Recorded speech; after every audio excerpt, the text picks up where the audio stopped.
ফাউ শব্দটা বড় আদরের। আমাদের স্কুলে পড়ার সময় আমরা দোকানদারের কাছ থেকে কিছু কিনলেই ফাউ চাইতাম।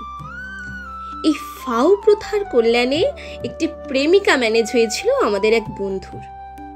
আমাদের বন্ধু বুকুন কিভাবে যেন হায়ার সেকেন্ডারি পাশ করে ফেলেছিল। অনেক হয়েছে, আর না ভেবে কলেজে ভর্তি হয়নি।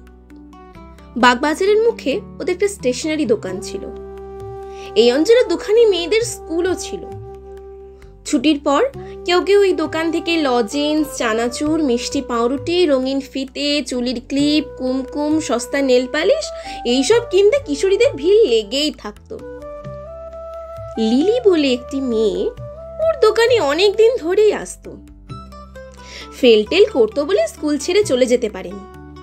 একবার বুকুন ওর মিষ্টি পাউরুটির মাঝখান কেটে একটা প্রেম পত্র ঢুকিয়ে দিয়েছিল। ব্যাস, লিলি ফিট।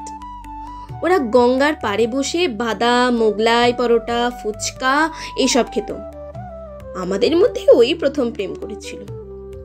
একবার গঙ্গার ধারে কংক্রিটের বেঞ্চিতে ওরা যখন বসেছিল, পেছন থেকে দাঁড়িয়ে ওদের ডায়লগ শুনেছিলাম।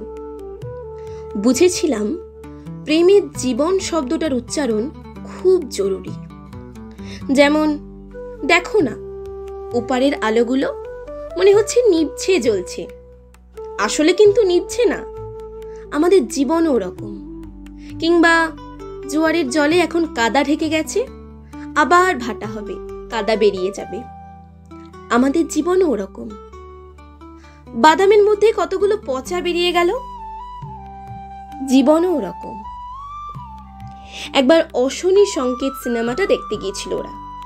পেছনের সিটে আমরা ছিলাম। ওই ছবিতে দুর্ভিক্ষ, চালের অভাব এসব ছিল এবং বারবার প্রজাপতি ওড়ানো দেখানো হচ্ছিল। লিলি জিজ্ঞাসা করেছিল, বারবার প্রজাপতি উঠছে কেন গো? বুকুন বলেছিল, আমাদের জীবনও ওরকম। জীবন কেবল উড়তে চায়। এসব হাই থট। ব্যাস, বুঝে গেল।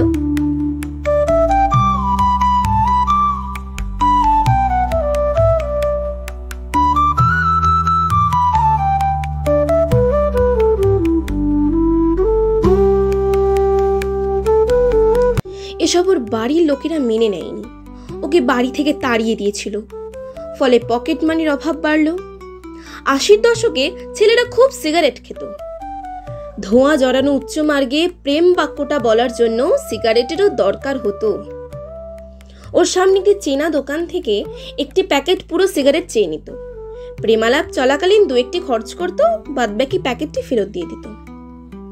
তারপর বুকুন একটি ছোট্টখাটো চাকরি জোগাড় করলো। এত কষ্ট করে প্রেম করে বুকুন লিলিকে বিবাহ করলো।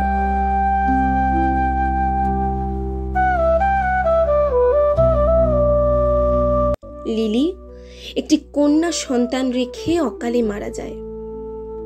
তার কিছুদিন পরে বুকুন তার নিজের পয়সায় বালি, সিমেন্ট কিনে গঙ্গার ধারে 2-3টি বেঞ্চ বানিয়ে দিয়েছে লিলির স্মৃতিতে। গাছের গোড়া বাঁধিয়ে দিয়েছে নতুন লিলিদের জন্য। এখন উত্তর কলকাতার গঙ্গার ধারে সৌন্দর্য বৃদ্ধি করা হচ্ছে। জানি এসব তাজমহল ধ্বংস হয়ে যাবে। বুকুনের মেয়ের বিয়েতে গিয়েছিলাম। সিগারেটের প্যাকেটটা বাড়িয়ে দিয়েছিল, বলেছিল, যা খাবি খা তোরা, পুরোটাই আমার, ফেরত দিতে হবে না। সিগারেটের সঙ্গে বিষাদ মেশানো হাসি ও ফাউ দিয়েছিল বুকুন। ওরে আকাশ জুড়ে,